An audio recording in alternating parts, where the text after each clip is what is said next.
আমার প্রশ্নটা ডক্টর জাকির নায়েকের কাছে না, আমি প্রশ্নটা করতে চাই ফারিক নায়েককে। Okay, no problem.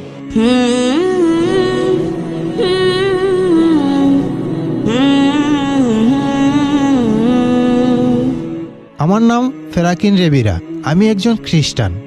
আমি একটা সাধারণ প্রশ্ন করছি, অন্য ধর্মের মানুষের কি মক্কা ও মদিনায় যাওয়ার অনুমতি আছে? যদি না, তারা হিদায়াতের জন্য যায়। আর মক্কা আর মদিনায় অন্য ধর্মের মানুষ কেন যেতে পারবে না? ধন্যবাদ। Thank you very much.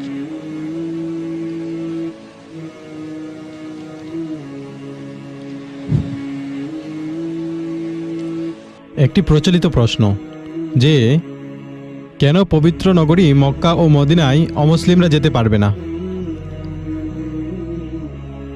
আর ভাই, আজকের বিষয় হচ্ছে ইসলাম নিয়ে ভুল ধারণা। 20টি প্রশ্ন অমুসলিমদের দ্বারা প্রায়ই জিজ্ঞেস করা হয়, আর এটা হচ্ছে 9ম প্রশ্ন যা অমুসলিমরা জিজ্ঞেস করে থাকে। কেন এই দুইটি পবিত্র নগরীতে অর্থাৎ মক্কা আর মদিনায় অমুসলিমরা যেতে পারে না?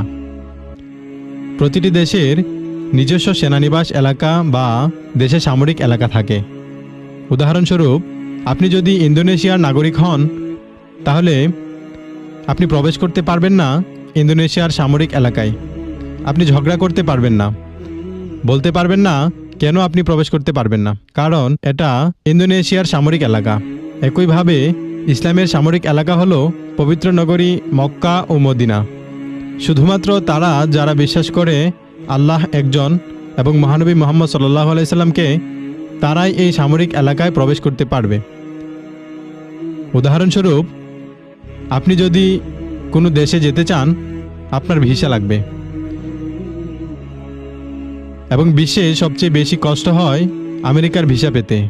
তাই আপনি কোনো দেশে প্রবেশ করতে হলে আপনার আগে ভিসা লাগবে এবং আপনাকে সব শর্ত পূরণ করতে হবে।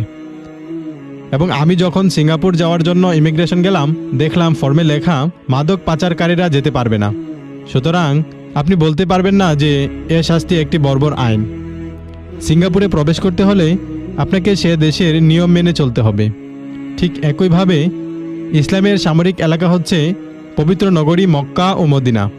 শুধুমাত্র সেই সকল ব্যক্তি যারা মহানবী হজরত মুহাম্মদ সাল্লাল্লাহু আলাইহি সাল্লামকে বিশ্বাস করে, তাদের মক্কা ও মদিনায় প্রবেশ করার অনুমতি আছে। এবং আপনি যদি মুহাম্মদ সাল্লাল্লাহু আলাইহি সাল্লাম ও আল্লাহ একজন বিশ্বাস করেন, তাহলে এই দুটি পবিত্র নগরী মক্কা আর মদিনায় প্রবেশ করার জন্য কেউ আপনাকে বাধা দিতে পারবে না। আশা করি প্রশ্নের উত্তর পেয়েছেন। ধন্যবাদ। Thank you very much.